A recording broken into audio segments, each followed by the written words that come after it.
Right guys, I am down in Strathclyde Park. I've not ran down here since I've done a half marathon and it was about over a year ago. But I kind of wanted to do a video today to cover, my wee YouTube Shorts video got quite a bit of attention, and I kind of wanted to cover what happened in terms of the Edinburgh Marathon. Now, just in a really simple context, what happened at the Edinburgh Marathon.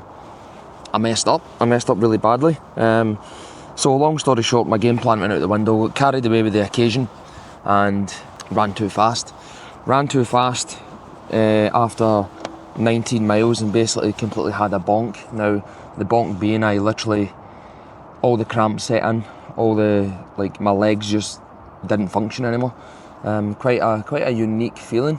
Never experienced anything like that before in any long run I've done, and I've done more than a marathon distance before. I've done like 28 miles and all that, but I've never ran as hard as what I did. And to some people it's very subjective, because to some people I wouldn't have been running that fast in comparison. This is the whole subject matter. In comparison, I wasn't running that fast, but for me it was too fast for where I am at this current moment in time. So I'm going to start taking running a lot more seriously. So like I said, I'm down Strathclyde Park right now, and this is going to be my big focus moving forward. I've signed up for a 10k on the 15th, and I'm just about to go on holiday in a couple of days for a 10-day all-inclusive. So 2 days after that I'll be straight back, but I'm going to keep running while I'm on holiday. But like I said, it's gave me a really good focus. I've learned an awful lot from it. I was saying in that video, in the YouTube Shorts video, that I was really embarrassed, and that's just because of the type of job that I do. Like, unfortunately in the fitness industry, you're kind of judged quite harshly in this kind of stuff, and I've got clients I've trained for races and many other things, and this has never happened to them. But if at first you don't succeed, do what your coach tells you to do the first time.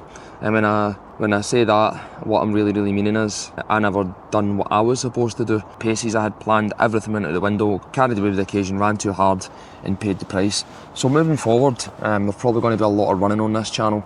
I'm going to dedicate all of my kind of training to running.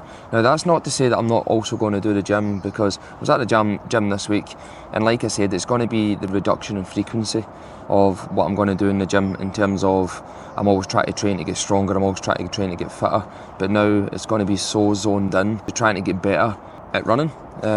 I've never really doubled down like this. Yes, I've trained for that marathon, but I've never really gave it all its attention. I was only running 3 times per week, and even I knew getting into that I would like to have ran a wee bit more, but I'm being greedy and I want to do everything. I want to do boxing, I want to do weight training, I want to do running, and there is ways that obviously in which you can do that, hence hybrid athletes and things like that. But it's not that I want to do all of them, it's actually I want to get really good at running. I want to make that my focus. So I will still do the weight training, I will still do boxing, but the frequency of that's going to be greatly reduced, and a lot of my time and effort is going to be spent within running. So running this week has already just been about recovery, obviously post-marathon. So down here today I'm going to go 4 miles. I've got 5 miles plus some strides tomorrow, and I've got a 7 miler on Sunday that's arranged the day before I go on holiday. So like I said, there's going to be a lot more big changes. Now, obviously with the title of this video, at the time, yes, it felt quite negative when things happened, but I've took nothing really in hindsight but massive positives with what happened in the marathon, where I've kind of saved myself a lot of time. If that wasn't going to happen in that race, it was going to happen in another race. It was going to happen down the line. Now that it's happened in that race, like so soon in my first real marathon, it's not, the likelihood of it happening again is much lower. Meaning that people say, well, how could it happen again? Like, it literally happens to professional runners. You see this in the Olympics when they're trying to cross the finish lines and their legs are buckling and all that, because that's what happened to me. So I'm not going to say it's not going to happen again, because I'm pretty sure I'm going to really tank it one time and probably blow my legs up. But the likelihood of it happening again is going to be much lower, because I'm going to do what I'm supposed to do. I'm going to listen to myself. I'm going to maybe try and get a marathon, or maybe even 2. I'll see what happens before the end of this year, just to get a good time on the clock, and then kind of start basing my progress on that from there, because I've had a really good think about it. So with a negative experience like that, I've taken nothing but positives from it, where I kind of know everything that I've done wrong, and it's not a denial thing. I genuinely do. I know everything I've done wrong, and I'm really, really, really excited about how I could progress. Because up until over that 30k mark, so about 19 miles, I was feeling great. I really was. I was feeling great, and I didn't have any twinges. Like, people always say that, but you're not really feeling anything. I was like, I never had any twinges at all. I had nothing, and it went from having absolutely no twinges and absolutely no nothing to the whole of my lower body just went into spasms and seizures, and then seized up and couldn't move, and it was the most extraordinary feeling. And in hindsight, I really don't know, because it happened twice, and I really don't know how I was able to do about the last 6 miles. I just don't know, because I can't even halfway remember it properly. Do you know what I mean? But so like I said, it's a really exciting other time. Like, I feel like my whole plan, because after the marathon I wasn't really sure what I was wanting to do with training, but now this has happened, I'm feeling like I'm going to double down on this, you know. I'm really, really, really, I'm really excited. That's all I can say. I'm really going to double down on it. I'm excited to see my progress. I'm already looked at a 10k for June, and I'm already looking at a half marathon for July. And there's not much options in July, and I probably guess why, based on the heat on Sunday, because that was a big factor.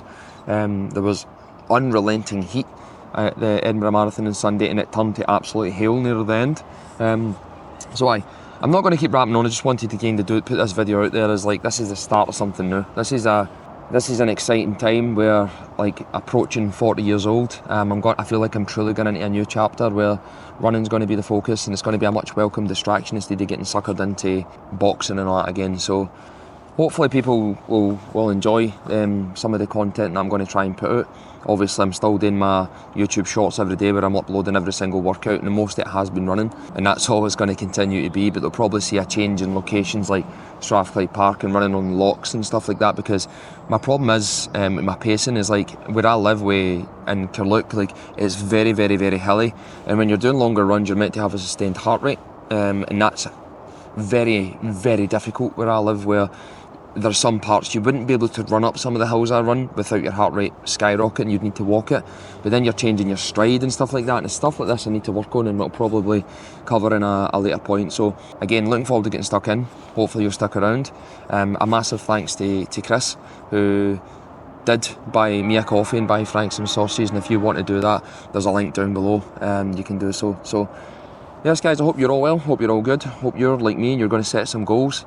Some people did reach out with the marathon and said they had a similar experience. Hopefully that doesn't deter you guys, that you have the kind of outlook that I did, and take the positives from it, learn from it, double down, don't let it discourage you, and if anything, let it light that fire in your belly. And I hope to see you all again in future videos. Thanks for watching, and I'll see you soon.